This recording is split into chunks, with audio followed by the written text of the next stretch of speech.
And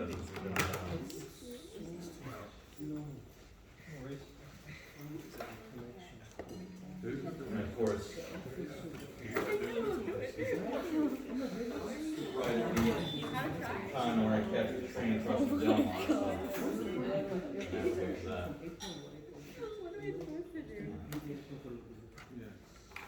so we'll talk about the test review first, although I'll take home more questions before that, I suppose. I imagine there are a few.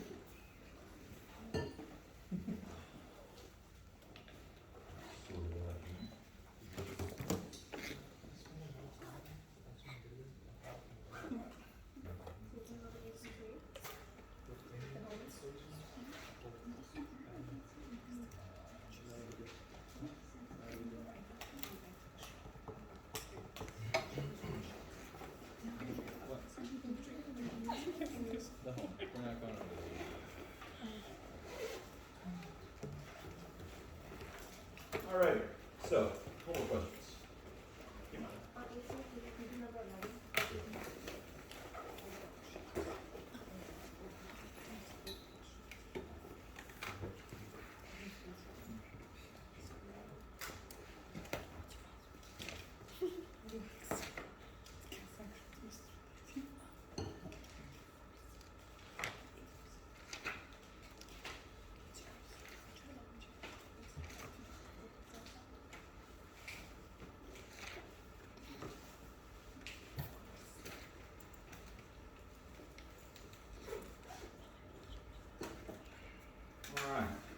So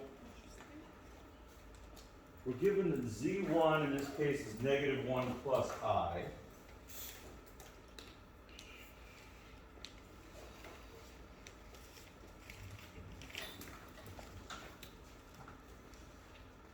We're given z2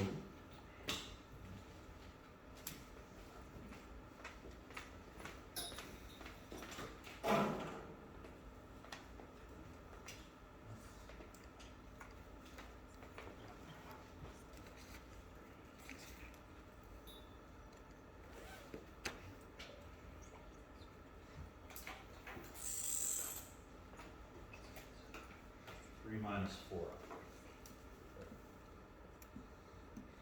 Okay, so we want to sketch z1, z2, z1 plus z2, and z1, z2. So we calculate z1 plus z2 and z1 times z2 first. Of course, when you just add the like terms, real to real, imaginary to imaginary. Negative 1 plus 3 is 2. I minus 4i is minus 3i. When you multiply them, you have to distribute, multiply every term by every term, but you can still combine the like terms. So negative 3 is real. Negative 4i squared is also real. It's positive 4. So negative 3 plus 4 is 1. On the imaginaries, I've got positive 4i plus 3i and plus 7. So when I go to graph them, negative 1 plus I is going to be here. That's z1 right there. 3 minus 4i is going to be approximately there. Z2. 2 minus 3i is going to be approximately there. That's z1 plus z2. And 1 plus 7i is going to be approximately here. And that's going to be z1 times.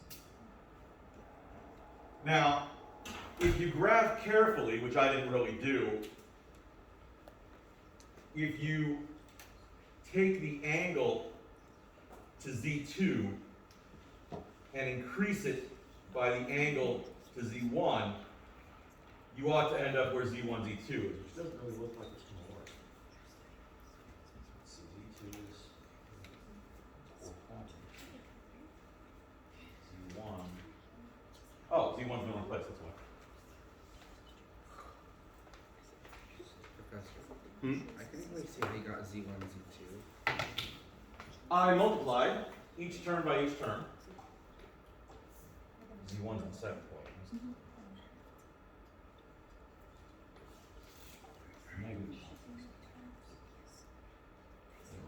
Professor, I thought for Z1, Z2 you had to first find their polar equations, multiply their arguments.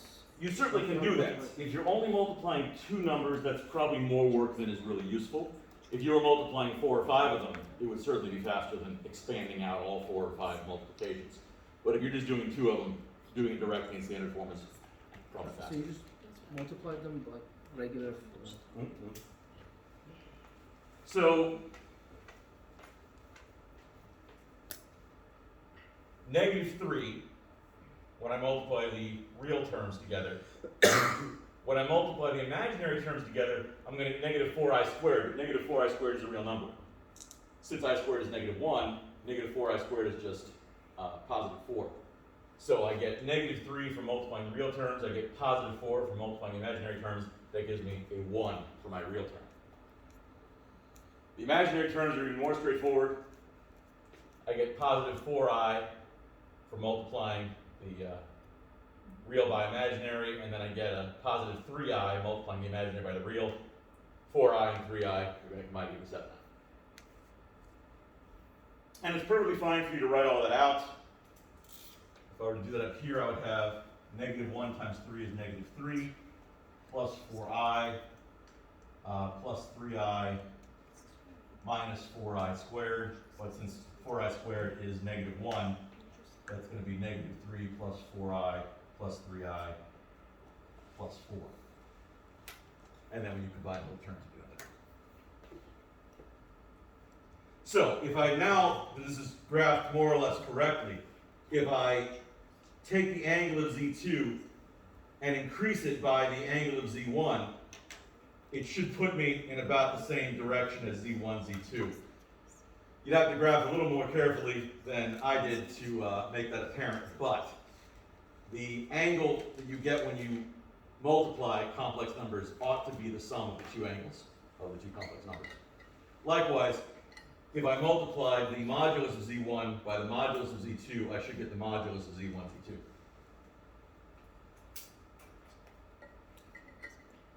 None of those apply to the sum. There aren't any special properties to the sum of complex numbers.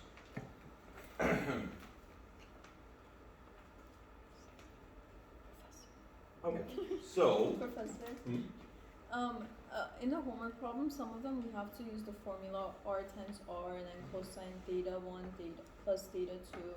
For that, what's the difference? Like, how do we know which one we're using? Well, it just depends on if they ask you to. The results will be identical. So it really doesn't matter which approach you take, you should get the same result either way. So if they don't specify which formula to use, whichever one is faster. So if I were to do this the long way, so the polar form as you're saying, so Z1 is going to have a modulus of the square root of 2.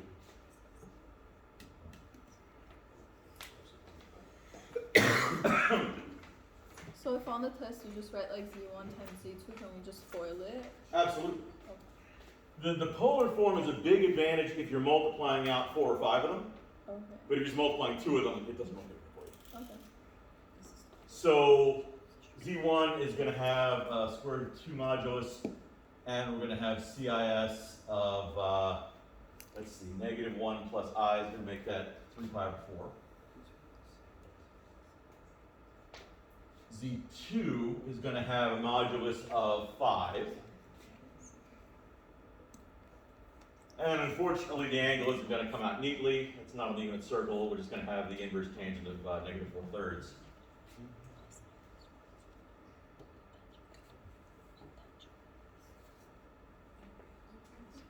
So when I multiply them, I'm going to get 5 radical 2 CIS 3 pi over 4 plus tangent inverse of -4/3. It's worth pointing out, by the way, that inverse tangent of -4/3 is going to place me in the 4th quadrant, which is where it should be. If it were in the 3rd quadrant or the 2nd quadrant, I would have an issue, but 4th quadrant is fine. So if I return that to standard form, I'm going to have 5 radical 2 times the cosine of 3 pi over 4 plus inverse tangent of negative 4/3 plus 5 radical 2 times the sine of 3 pi over 4 plus inverse tangent negative 4/3 I. So, if I approximate those, I should get 1 and 7.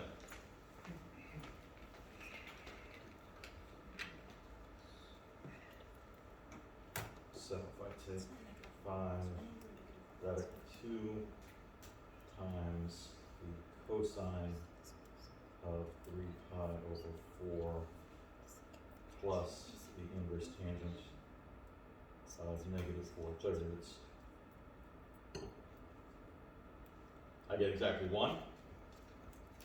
And if I take 5 radical 2 times the sine of 3 pi over 4 plus the inverse tangent of negative 4/3, I get exactly 7. Professor, so the only reason we know this equation is because we want to know polar form. Right.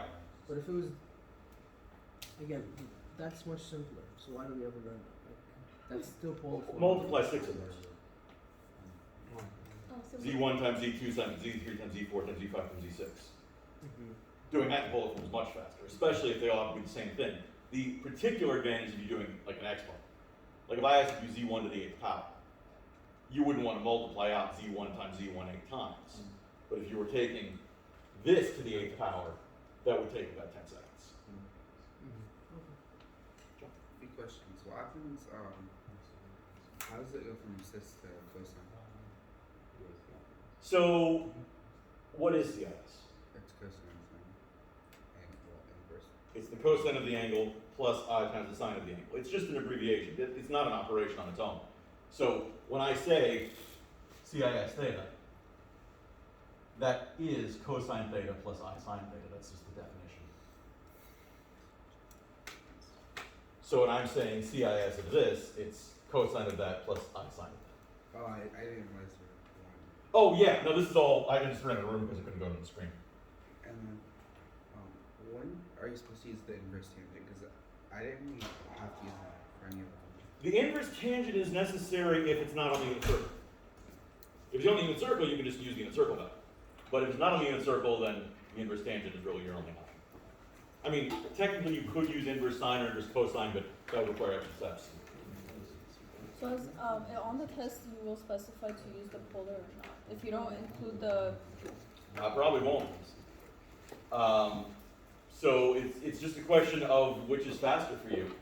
If I give you an operation and I ask you to find, Z1 times Z2 times Z3 divided by Z4 times Z5, if you'd rather do all that in standard form, that'll work.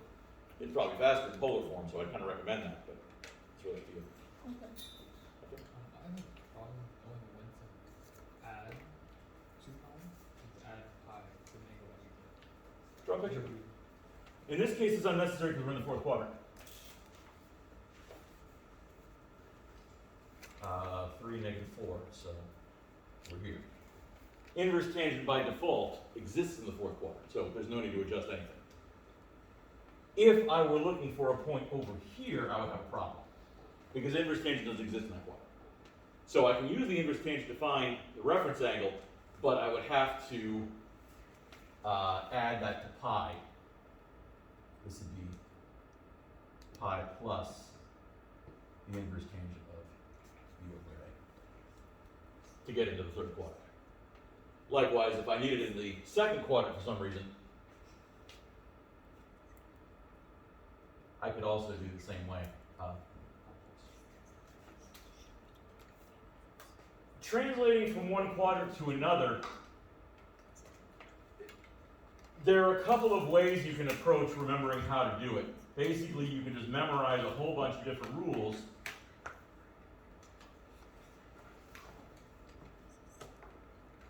Or you can reason it out each time.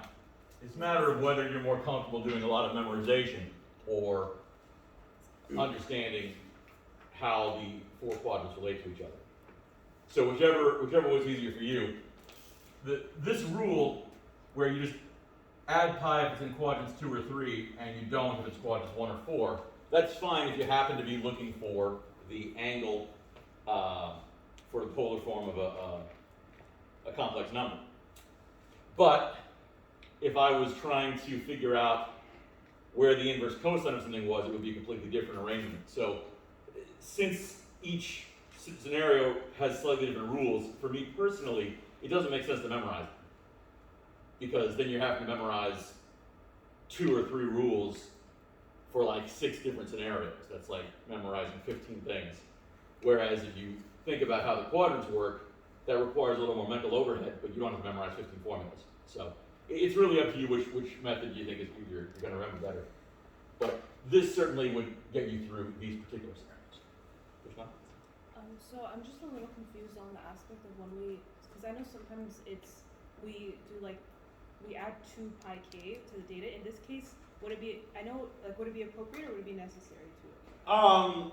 Adding 2 pi k should always put you in the same position. Because it suffices for this as well, right? If we were to add it. It wouldn't mess anything up. That's true, because you'd still be in the same position. It just wouldn't accomplish anything. So Okay. I mean, you could do it, but it wouldn't be wrong. Because that would just bring us like coterminal angles, right? Right. Okay, and so that's not necessary, but it makes sense. Yeah, I mean, it would still be in the correct position, and that's the thing about the polar form of complex numbers. There are multiple polar forms of each complex number. So if I described, z1 as having an angle of 3 pi over 4, that's fine. But if I describe it as having an angle of 11 pi over 4, that's also correct. Okay, so you don't have to like mention that in this case, right? No. It's not like knock off points. Okay. How do you know ahead of time which quadrant it's like? Uh, I don't know if it's another right quadrant. These tell you. When I graphed z1, it was in the second quadrant. When I graphed z2, it was in the fourth quadrant. So that doesn't tell me which quadrant the product is going to be in, but that doesn't really matter, because if I set up the quadrants of the 2 numbers correctly, these angles will tell me what quadrant the product is going to be in. So I don't need to sweat that. It's just these 2 individually that I got to worry about. This one's only in a circle, so there's nothing to think about there. This one, I did have to think about where the inverse tangents are situated, but I knew it was in the fourth quadrant because z2 was 3 minus 4i, meaning right and down. If you're adding 2 numbers, like in this case, z1 is in the second, the z2 is in the fourth, how do we know which quadrant we have to be in once we multiply or add them together? Multiplying and adding are totally different thing. Okay. Adding, there's no real rule. When you're adding complex numbers, you just add the real parts, add the imaginary parts. You get And what you just you stay where you are, wherever. Well, no, there's no real reason to predict which quadrant you're going to end up in. Okay. Because adding 2 complex numbers is a simple process. If I just add the real terms and add the imaginary terms, there's not a lot of room for error there. So this certainly ends up being in the fourth quadrant, but it's not super important. I'll just graph it and then I'll know where it is, and that's all you got to worry about there. Multiplying, again, you don't need to worry too much about where the result is going to be. You do need to know where the original factors were so that you know how to set up their angles in the polar form to go that way. But if you don't go to polar form, you don't need to worry about that either. Because again, you just multiply it out, and wherever you end up is where we end up. Okay. Okay. So for example, for z1, we had -1 and pi, so we would end up in the second quadrant. Correct. Okay, and when I put 1 over negative, like tan to the -1, 1 over -1, giving negative pi over 4. So you would add pi Yes. because you're in the fourth quadrant. Yes. And if you add pi, you get 3 pi over 4, which is like. So I know how we got 1 plus 7i over here. How do we get from 5 rad cosine of all that to 1 plus 7i? You need to do approximate calculation. So you add 3 pi over 4 plus the inverse term? Yeah, in terms of operations, you do the inverse tangent first. Then you add 3 pi over 4 to that. Then you take the cosine of that. Then you multiply that by 5 over 2, and you'll get 1.00000. And then you add that to the next Well, no, these are separate terms. This is real, this is imaginary. Oh, okay. So you have to do them separately. This comes out to 1, this comes out to 7. Okay.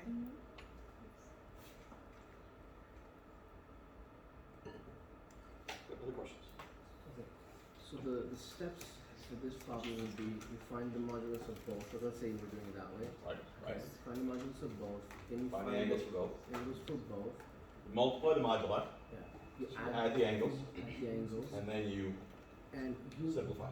whenever you're considering the quadrant you're supposed to be in, you would do it after when you're trying to find the angles. So Yes. until then, don't worry about where you are. Right, if you're not transforming into polar form, there's no need to even worry about it. Just whatever it is whatever it is. It's just that when you're transforming into polar form, because of the quirk of the inverse tangent function, if you're not in quadrant 1 or 4, you have a bit of an adjustment.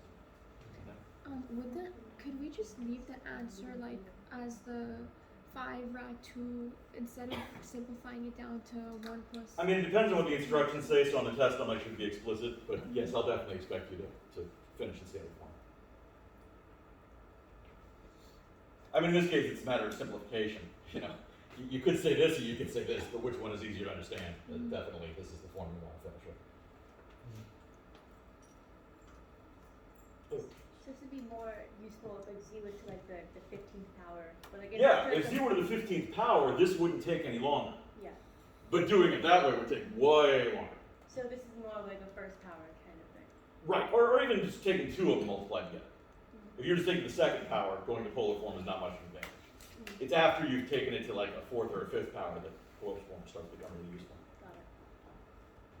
I just want to make sure I understand this. So when we start doing the polar form of this, and we found the data for Z1 and Z2, our data in that second should match up with whatever quadrant our original Z. Yes, You know what I yes. mean? The polar and the rectangular forms can't disagree.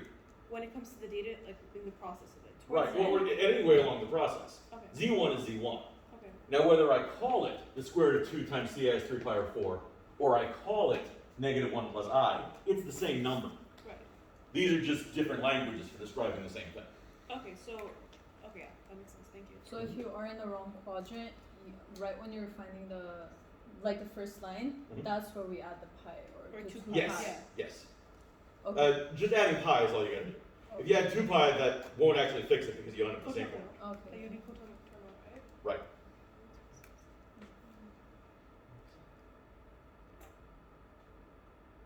Great, other questions? Yeah. From the homework review, I got to this part of the review. There's a notation there I don't understand. It's like, so I think it's like the absolute value of Z1. That's modulus. Oh, that's all I was asking. I thought it was Z with the line on top of it. That's the complex conjugate.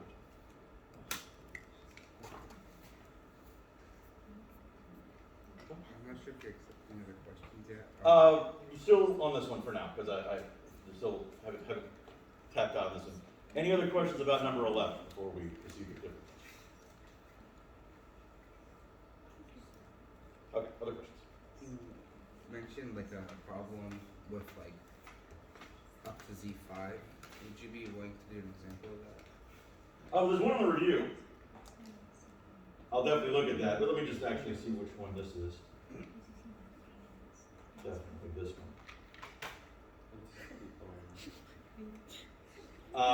I'm not sure exactly how many they go into in the homework problems. Let me have a look. Let's see, this one's just the 1 and 2.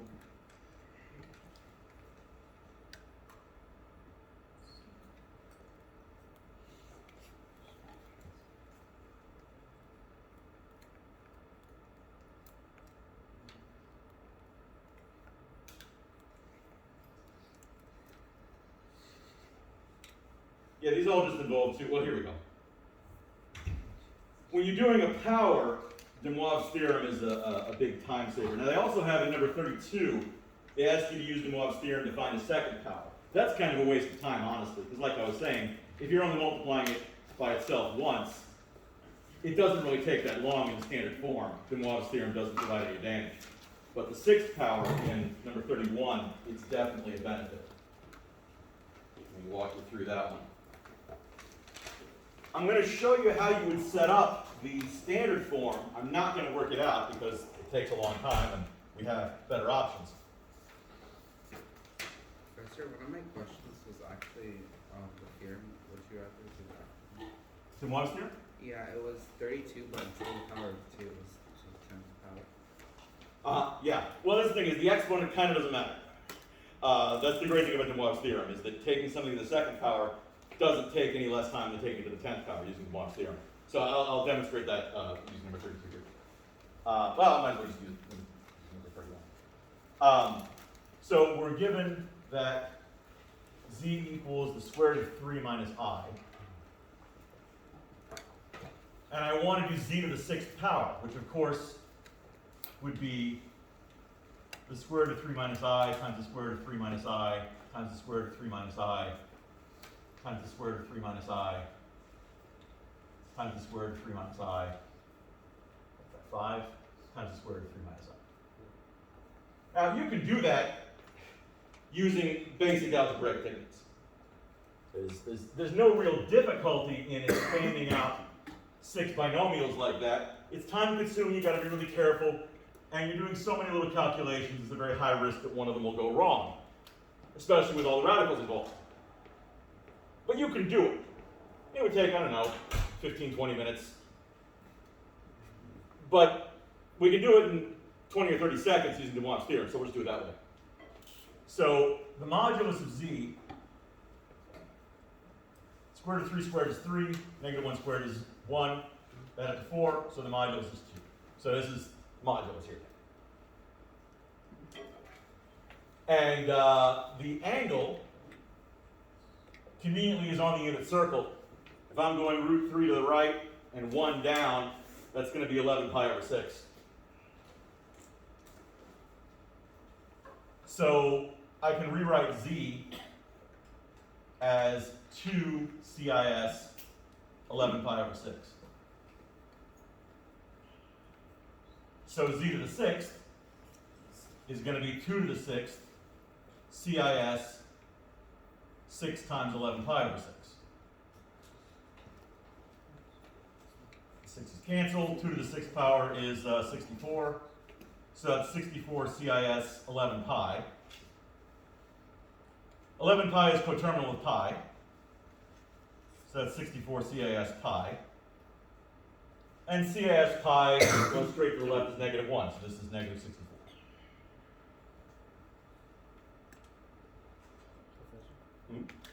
So, whenever I did it, I had negative pi over 6, but since we're in the same quadrant anyways. Yeah, it doesn't matter. You get the exact same result. Because of course, if you use negative pi over 6, when you multiply by 6, you get negative pi here. Which... But whenever I figured it out, so like I got to the point where I found the angle, and I'm like, okay, where were we originally? And I like worked it out, and then I decided, okay, I need to stay here right now. Is that the right way to do it? So what? No. So whenever I calculated to find negative pi over 6, I first considered where we were originally, and then I said, okay, since I'm already here, I can only do it. Right? Oh, you use the inverse tangent. Yeah, that's fine. Yeah. Yeah. How'd you from 11 pi to 5? So 11 pi is a really big angle, but it's just going around and around and around. You can always subtract 2 pi and end up in the same place. So 11 pi minus 2 pi is 9 pi, minus 2 pi is 7 pi, minus 2 pi is 5 pi, minus 2 pi is 3 pi, minus 2 pi is pi, same place. So if our data wasn't something that was on the unit circle, would we just write the inverse tangent of whatever that data is, and that's fine? It's fine down to here. I would probably still want you to approximate that into standard form at the end, but I'll make sure to make that clear in the instructions. In standard form, so would we like go to decimal and then to standard form? Or Yeah, it'd be like something a plus bi. Okay. And do you do that going to decimal form and then reverting it to the a plus bi form? Well, it's more like you do them at the same time. So for example, if I end up with z to the 7th power equaling 128 CIS inverse tangent of, I don't know, negative 2/3. At this point, I would have to take the cosine of the inverse tangent of negative 2/3. And I'd have to take the sine of the inverse tangent of negative 2/3. Now you can do it in your calculator, they're probably going to come out fairly neat. Not that neat actually, because like, you can do this with a triangle actually if you want exact answers. So that's in the fourth quadrant. If it's negative 2/3, then I've got a triangle like this where y is negative 2, x is 3. The hypotenuse is going to be the square root of 13. So the cosine of theta is going to be 3 over root 13. And the sine of theta is going to be negative 2 over root 13. So z to the 7th is going to be 128 times 3 over the square root of 13.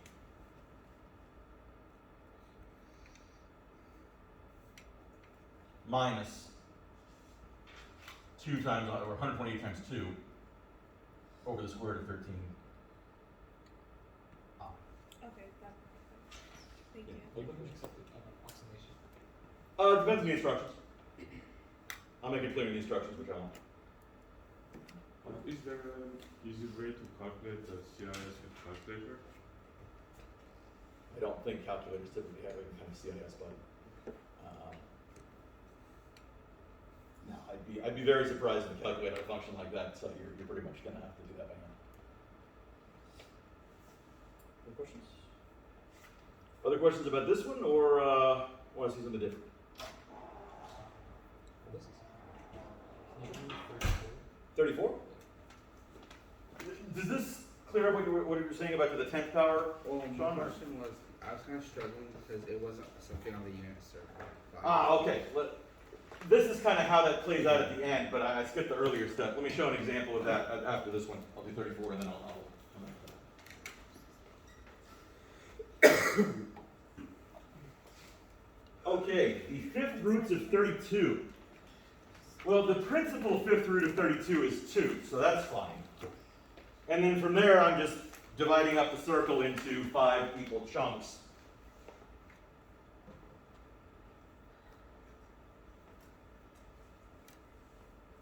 So here's the short way of handling this. Since 32 is a neat fifth power, 2 to the fifth power is 32, right? That being the case, if I want to take 32 to the 1/5 power, 2 is one of my solutions. There are 4 others. It's going to be these. I know that it's these because this one has the 2 I'm looking for. It can't be these because 2i isn't the solution I'm looking for. I might not know whether it's a solution or not, but notice that 2 is not a solution on this one. There's no solution here at 2, but 2 is definitely a solution that should be on there, so that rules out that one. When I look at the other 2 options,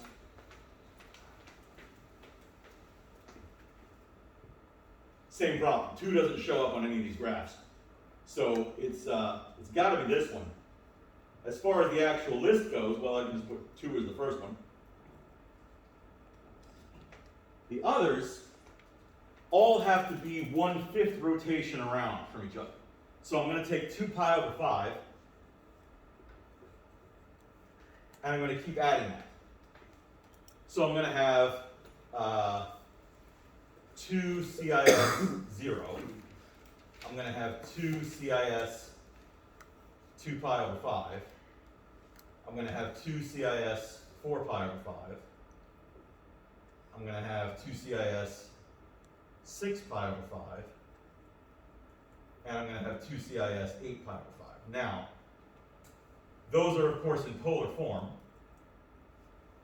If I want them in standard form, I'd have to approximate them because 2 pi over 5 is not on the unit circle. There's no way to get a nice, neat approximation for that.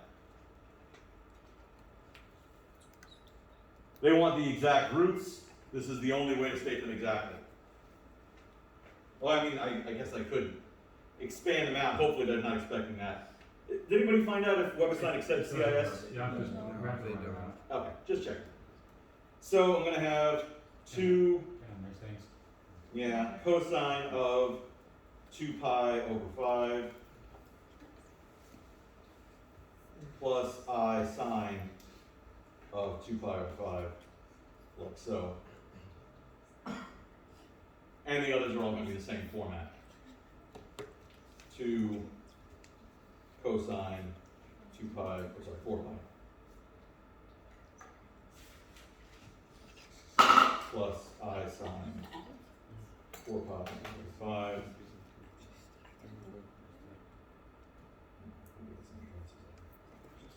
Professor, do you not have to include the one with 0? Since that one came out to be a nice, neat, real number, that's 2 is all there is to it. I mean, it is 2 cosine of 0 plus I sine of 0, but cosine of 0 is 1 and the sine of 0 is 0, so it's just 2.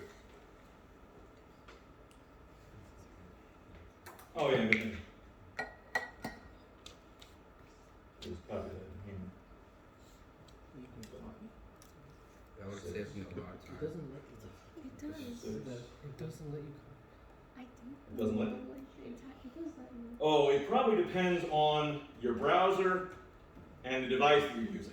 So, some of your browsers may not accept clipboard functions in WebAssign.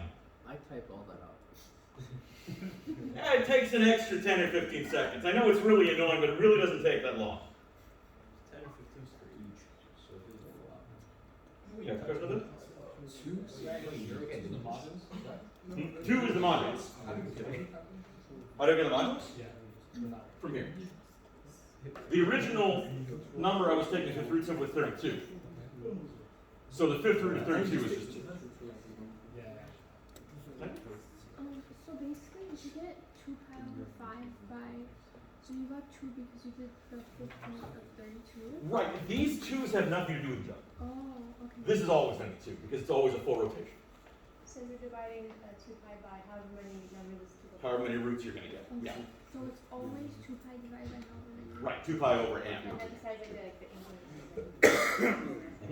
And then does this apply for complex numbers too? So like when it's Yes, these are complex numbers.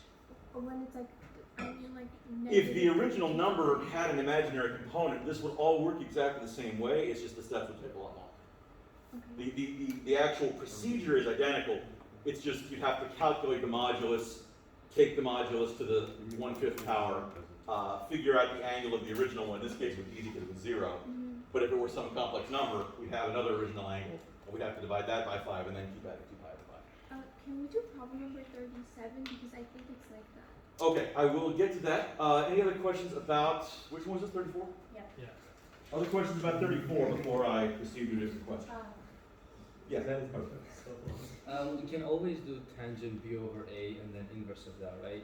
To get Yes, absolutely. So So in this our- case, yeah. b is 0. Yeah, so it'll be 0 over 32, which is 0, which is pi over 2 divided by 5, so 2 pi over, so, yeah, pi over 2 divided by, Inverse tangent of 0 is not pi over 2. it's, I think my calculator is in the wrong mode. Ah. Yeah, The inverse tangent of 0 is 0. yeah, So that would still give you this result. yeah, but that method works. That, right? yes, Yeah. exactly, yes. So, the angle, I guess, is always the modulus divided by, like, the root, how many roots it wants. Let me write this out. That I'm afraid I could give what you said. I think you're combining several things from different things that don't actually go together. So let me. So the 2 pi over 5. So in standard form, z equals a plus b alpha. The polar form is the modulus, which is equal to the square root of a squared plus b squared, times CIS of the angle. The angle, there isn't like a simple closed formula for, but it is true that the tangent of the angle is equal to b over a. Now, you may need to fix that if you're not in the first or fourth quadrant, but once you've found that angle, the polar form of z is the modulus of z times CIS theta. Now, when it comes to taking the root of something, z to the 1 over n power is equal to the modulus of z to the 1 over n power times, actually, the principal modulus, so we can write that as the root. Nth root of the modulus of z times CIS theta plus 2k pi over n. And I messed this one up yesterday. Theta is over n. In most of the examples I've been looking at, theta has been 0, so it doesn't matter, but theta is over n when you take the root. So these are the actual formulas. So, with that in mind, what was your question? It was basically just how I got the 2 pi over 5. How I got the 2 pi over 5. It's always 2 pi over the index of the root. K is why I have 2 pi over 5, 4 pi over 5, 6 pi over 5, 8 pi over 5. But the 2 pi over 5, the increment, is always just 2 pi over n. Good. Any other questions about 34? About 34? Sean, there was another question you wanted to ask. What was it, like 1 minus I to the 10th power or something like that? Yeah. Let me show that one real quick. I won't take too long. And then I'll go to 37. So if I have 1 minus I to the 10th power, the easy way is with the Moivre theorem. So I'm going to determine that the modulus is the square root of 2. I'm going to determine that theta, if I'm going 1 to the right and 1 down, theta is going to be 7 pi over 4. So, how are we on these 2 steps? Where's theta from? So if I graph this, it's 1 right, 1 down. That's the direction of 7 pi over 4. Alternatively, I could take the inverse tangent of negative 1 over 1. That would give me negative pi over 4. Same thing, they work equally well. So I could have said negative pi over 4 by taking the inverse tangent, and that's fine. Gives you the exact same results again. Once I know the modulus and the angle, then I can say that z to the 10th power is equal to the modulus to the 10th power times CIS of 10 times the angle. So 10 times 7 pi over 4. Actually, negative pi over 4 might work better because it would give you a smaller angle at this point, but it really doesn't matter. If I reduce, I'll end up with 35 pi over 2. When I multiply this out, I get 32. This is going to be 35 pi over 2. Figuring out where 35 pi over 2 is takes a second because I have to keep rotating. Basically, every 4 pi over 2 is a complete rotation. So if I knock off 4 pi over 2 a bunch of times, I'm going to end up with 3 pi over 2. This is equivalent to 32 CIS 3 pi over 2. Conveniently, 3 pi over 2 is straight down. On the complex plane, straight down is just negative I. So this is 32 times negative I, or negative 32I.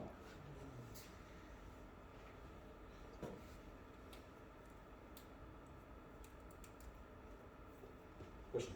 So, in the original equation was angle plus 2k pi over n.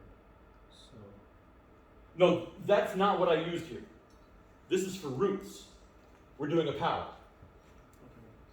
If I were doing like a 10th root, I would do it this way. But this formula, I put it just for reference for another question. It's not related to this at all. This is really written on the other side. No. Well, that formula, the one in the box, is related to what I did over here, yes. The example I was doing here was a different question. Other questions about this example? We get So from 35 pi over 2 to 3 pi over 2, you subtracted it by 4 pi over 4? Like 4 pi over 2. Oh, 4 pi over 2. So I go down to 31, then down to 27, then down to 23, then down to 19, then down to 15, then down to 11, then down to 7, and then down to 3. Okay. Okay? It's not a question, but it helped me find the angles. If you take the z divided by the modulus of c, you get the actual cosine sine values that you're looking for. If you happen to be on the unit circle, yes, that can help you recognize things, absolutely. If you divide out the modulus, you'll end up on the unit circle. Is there only one answer for this one? If it's in standard form, there is only one answer. In polar form, there's many answers. But that's the nice thing about standard form is that if you do this and leave the answer in standard form and you don't get negative 32i, it is incorrect. You get the 7 power 4 from the modulus, right? No. I take the inverse tangent of negative 1 over 1. Now, that'll actually give you negative pi over 4 instead of 7 pi over 4, but they work interchangeably well in this case. In fact, you might say the negative pi over 4 is actually going to be easier because you get a smaller angle when you multiply it over there, but it's really not a big deal.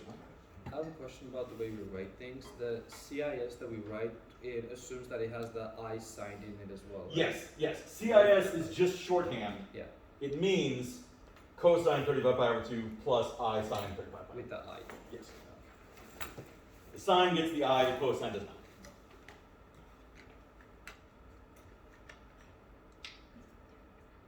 Professor, if it was on the unit circle, then you use like the inverse tangent.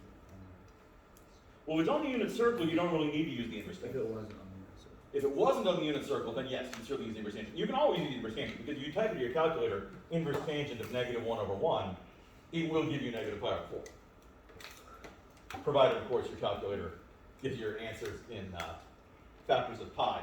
Otherwise, it'll give you an approximation, I suppose.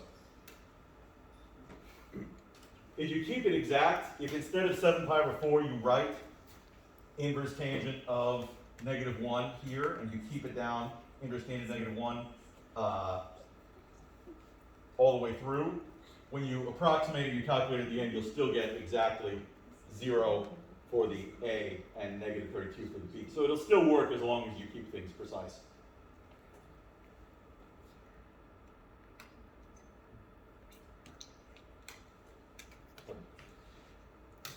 Oh, we want to do 37 then.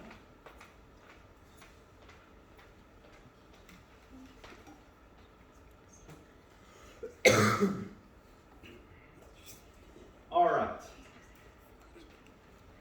The equation states that z to the fourth plus 1 is equal to 0. So, since the fourth power, this is actually super easy. If it had been a fifth power, it'd be a lot more difficult. It'd be more like what we did here. But, let me just show you how I would approach it.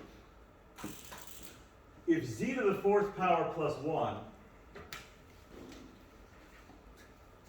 is equal to 0, it follows that z to the fourth power is equal to negative 1, and that z equals negative 1 to the 1/4 power. So I'm trying to find all of the fourth roots of negative 1. So if I translate negative 1 into polar form, treating negative 1 as a complex number, I'm going to need its modulus. I'm going to need the angle to it. The modulus of negative 1 is 1, that's easy. The angle to negative 1 as a complex number is going to be pointing straight to the left, so the angle is going to be pi. So I'm taking 1 times CIS pi to the 1/4 power. So that's going to be 1 to the 1/4 power or rather the 4th root of 1. Correct notation here. 4th root of 1, which is 1, that's nice, times CIS of pi plus 2k pi over 4. K is going to have values from 0 to 3. So I get my 4 solutions that way. So I'm going to have, the 4th root of 1 is 1, so it's just going to be CIS pi over 4. CIS, when I have k is equal to 1, that'll give me 3 pi over 4.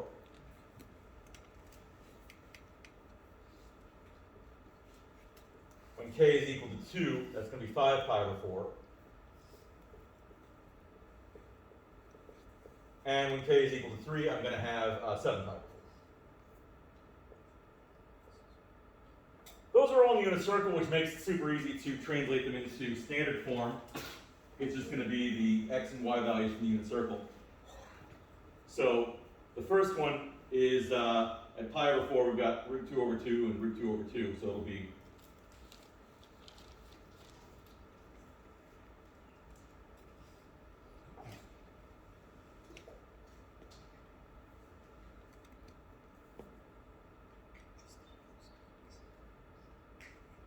and then the next one, 3 pi over 4, kind of the same thing.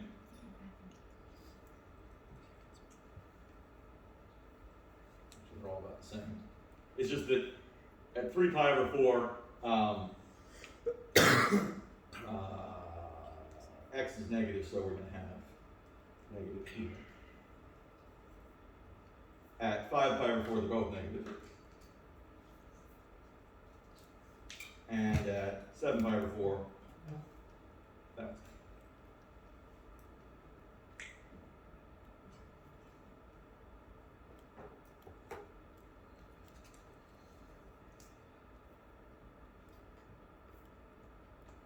so when the number that you're taking nth roots of isn't a positive real number, it complicates matters, because when you're starting with a positive real number, one of your roots is going to be a positive real number, and that's great.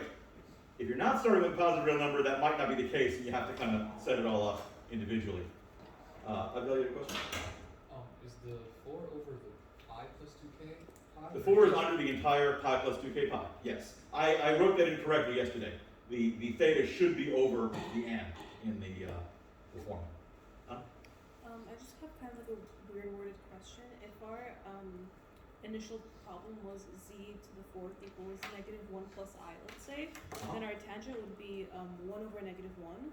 Negative 1 plus I would give you an angle of pi over 4 to start with. Yeah, it'd be pi over 4, but here since it's just, we don't have a b factor, we only have an a factor, our data is pi because negative 1 is just like on the grid. That works. You can still use the inverse tangent here. The only case where you actually can't use the inverse tangent is if it's pi over 2 or 3 pi over 2, because the tangent doesn't exist there.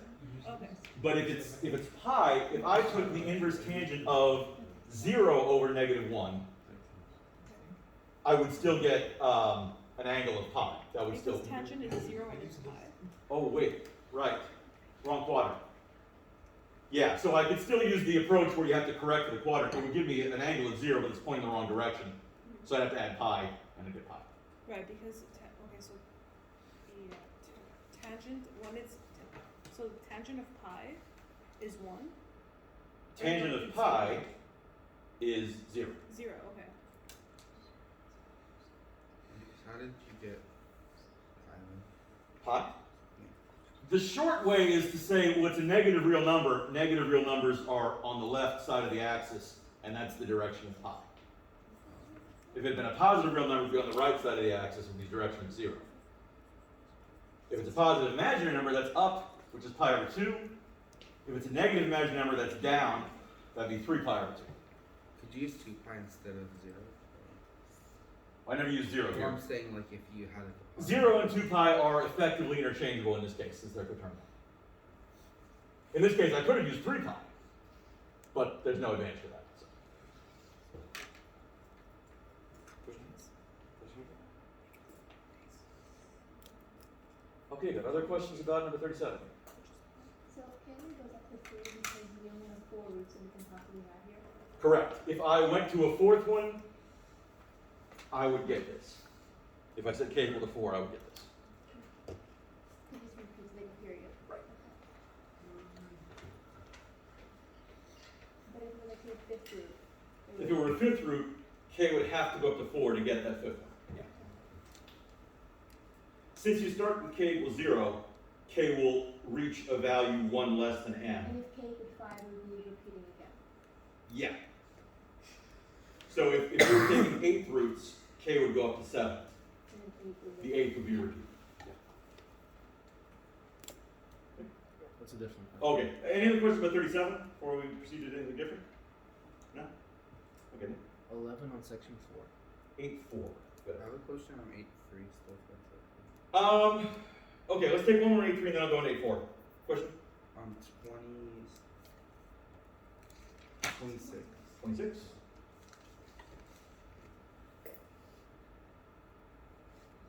Okay, so these are already in polar form, so of course I'll multiply and divide them in polar form. That just makes sense. But I will have to, oh, it says express your answers in polar form. Even easier. This is going to be real short and sweet. Because when you multiply complex numbers, you multiply the moduli and you add the angles. So, the modulus is z1. In polar form, it's already out there. It's the square root of 3. The modulus of z2 is 5 square root of 3. The angle of z1 is 5 pi over 3. The angle of z2 is 3 pi over 2. So z1, z2 is going to be the product of the moduli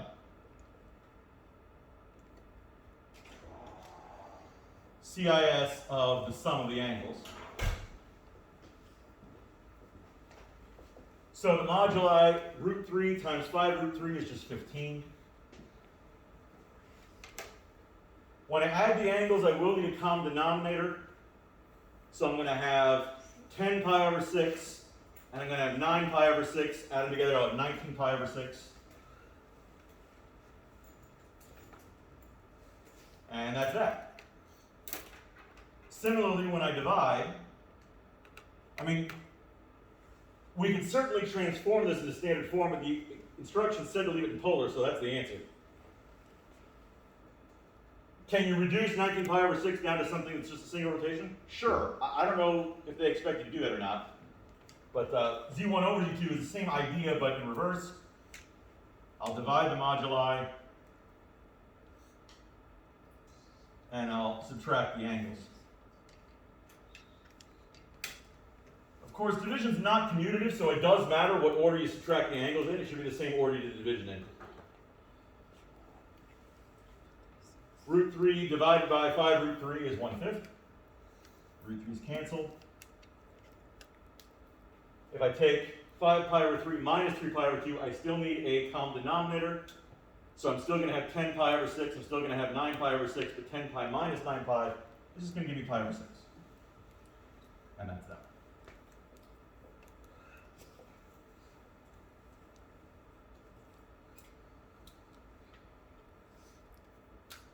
Does it accept 19 pi over 6? It does. Yeah, well, you're good then. Of course, if this were a test question that I wrote, I would probably ask you to transform that into standard form, but that's not particularly difficult. Yeah. At 19 pi over 6 is coterminal of pi over 6. So you'd have 15 cosine of pi over 6 plus I sine pi over 6. And here, it'd be 1/5 cosine pi over 6 plus 1/5 I sine pi over 6.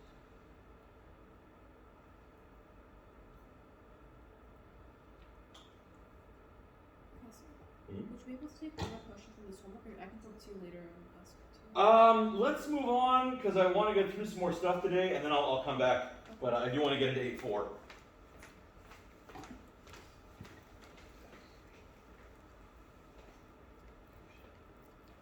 So...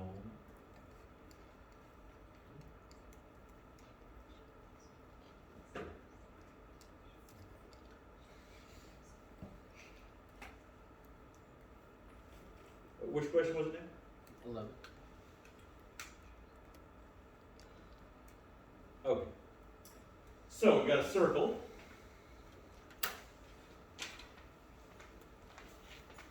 Do you have to deal with the 3's in the arguments? Is there a way of dealing with them? Yes and no. As long as they're the same, it kind of doesn't matter in terms of what the graph looks like. It does affect how rapidly the circle is completed, but it doesn't change the actual circuit. The track is going to look the same. It's just a question of how fast the car or whatever is moving around it. If they So- were different, I haven't gone past this question, but are they different at any point? Maybe a cosine of 4t and 2t? Yes. Yes. That is going to produce an elliptical track instead of, well, no, that's what you have 3 cosine t and 4 sine t. If the arguments are different, they have to be matched before you can translate. After this one, can we do one of those? I don't know if there's one of those in this assignment actually, because it would require the use of trigonometry. But if there's one down there, I'll certainly have a look at it. This one though, it's okay to just say if x equals cosine of 3t and y equals the sine of 3t, then x squared equals cosine squared of 3t, and y squared equals sine squared of 3t. You don't even need to worry about the arguments as long as they're the same, because then x squared plus y squared is still equal to 1. It doesn't matter what you're doing the cosine squared and the sine squared of, as long as it's the same thing. When you add up, you're still get 1. So it's just a standard circle, but it's moving 3 times as quickly. Exactly, exactly. So that's, if you imagine a circular racetrack, if we had cosine t and sine t, they'd be driving at 1 speed. This, they're driving at 3 times that speed, but they're driving on the same track. So this is still what it looks like. And this is still going to be x squared plus y squared.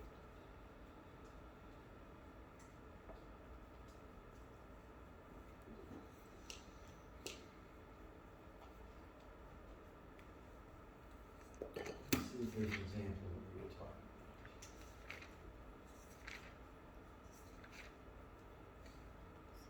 So here's one where the coefficients are different. I don't think I gave you one where the arguments are different. That could conceivably be handled, but you have to use trig identities to get the arguments to match. So you have to use like the double angle identities or things like that to get it where they have the same argument. But I don't want you doing that much work in a single problem, so I didn't put those. I don't know if they're earning the section. At some point that be on the test. No. Something like this maybe, but you wouldn't have a mismatch in the arguments. Other questions for mate 4? Or this one, you don't? I was gonna say for mate 4, could you do like number 17? That was the only one that I really got stuck on. 7.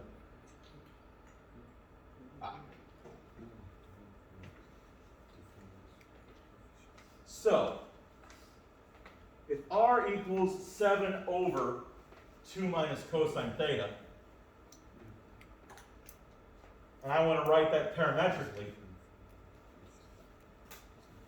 there are a couple of approaches you can take.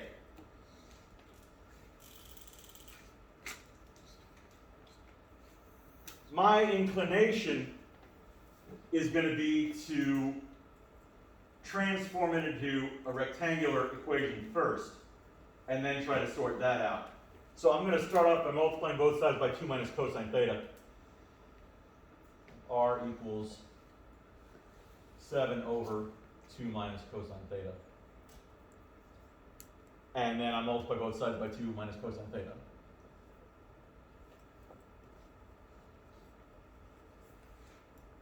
I'll have 2r minus r cosine theta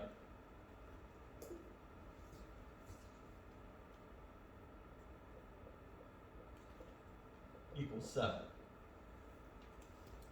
Then I'm going to add r cosine theta to both sides.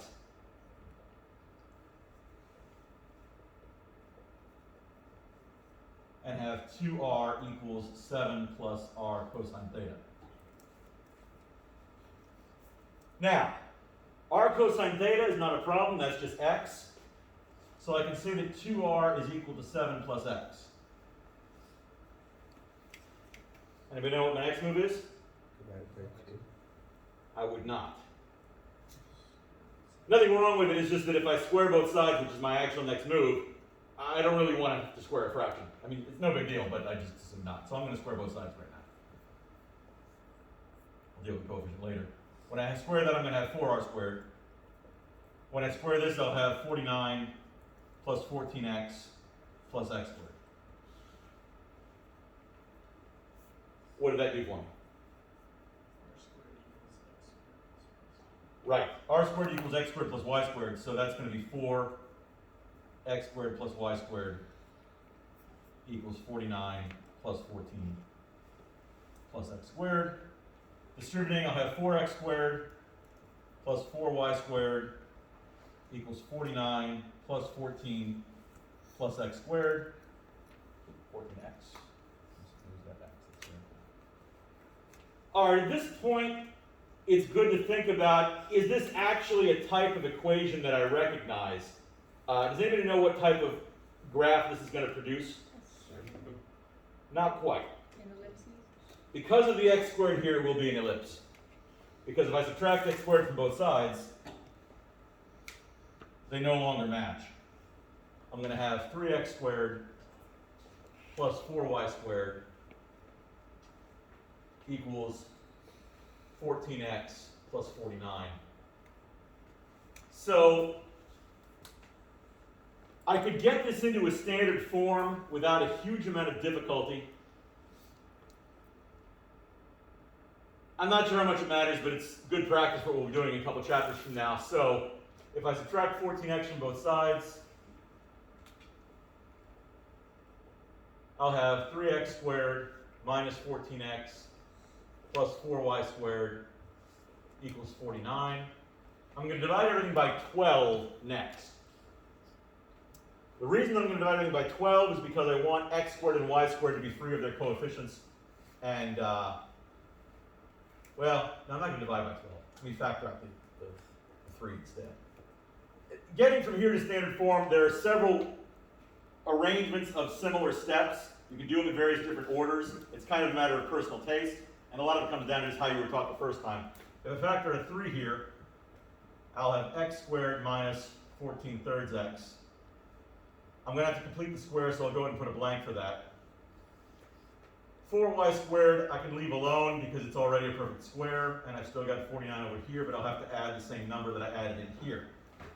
That number will be half of 14 thirds squared. So half of 14 thirds is going to be 7 thirds.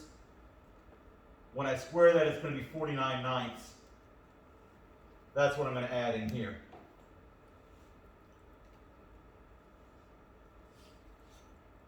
On the right side, I'll multiply by 3 because it wouldn't be the same number otherwise. What I'm going to multiply by over here would be 49 thirds.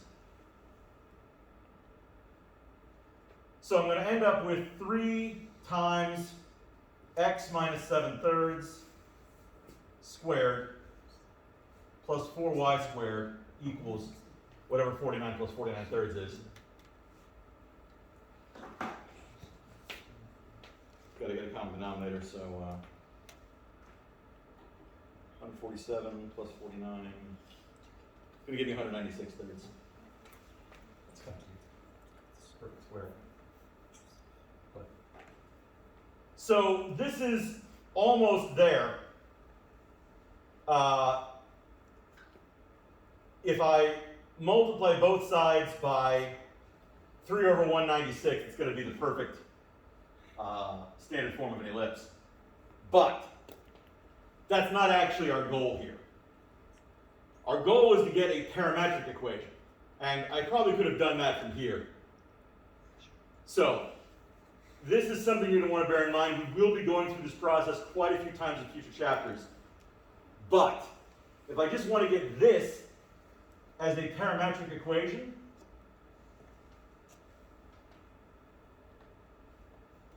Just isolate the y. yeah, solving it for y is probably the simplest thing there. and then I'm going to set x equal to t and have that be my equations. So if I subtract the 3x squared both off again, I'll have 4y squared equals negative 3x squared plus 14x plus 49. If I divide both sides by 4, I'll find that y squared is equal to negative 3x squared plus 14x plus 49 over 4. Now the problem there is that y isn't actually by itself, which is a little tricky if I want to write it in parametric form.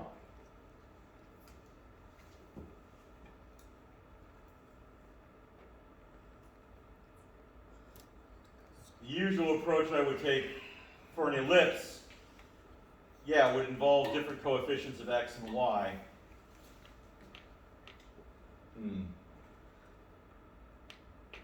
This is going to become a little too lengthy. I'm gonna just make this an extra credit problem in the homework. It certainly can be done. I know the ellipse is going to look, you know, it's going to have a major axis along x, and it's going to be centered at, well, it's going to have it's going to be centered at approximately 730. So if I scroll down. Now, Professor, for this one, the last step would have been, I know it's lengthy, but you would have just square rooted both sides to get rid of the y squared. Should be this one. Because you just want to get y by itself. Well, the problem with that is that y can be either positive or negative. Yeah. And I don't know if WebAssign would accept plus or minus inside of an equation. It's not really a function. And that probably wouldn't work. Question, Ken? Can you lift the screen? I can't see like half the equation. Oh, it's only a term or two, but this is what it's going to end up looking like. I get this. Let's see. Did I grab one? Now, when we work with ellipses in the future, we won't have the offset. It'll just be x squared and y squared. I don't think we're going to have ellipses centered at other points. But this completing the square process is definitely one that we will need, certainly for circles, and if you have an ellipse that's not centered at 0, 0, it would have to be set up the same way. So yeah, not going to put something similar to this on the test for sure.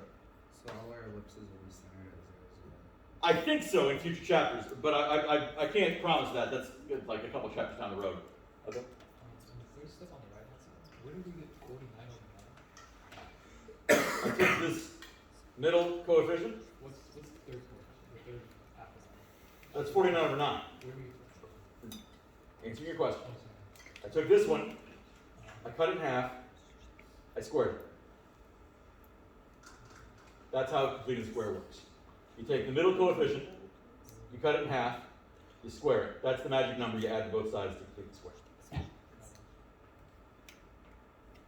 I used the watch it button to see how they did it, and what they said was that r is a function of theta, and thereby x is a function of t times the cosine of t, and y is a function of t times the sine of t, and so the final answer was 9 times cosine of t divided by 2 minus cosine of t. Yeah, that makes sense. I mean, I know that that's what the result ought to look like. I've never gone directly from polar to parametric actually, so I need to play with that a little bit to see exactly where these coefficients can be derived from this equation. But like I said, I'm going to make this one an extra credit. I'll figure it out now.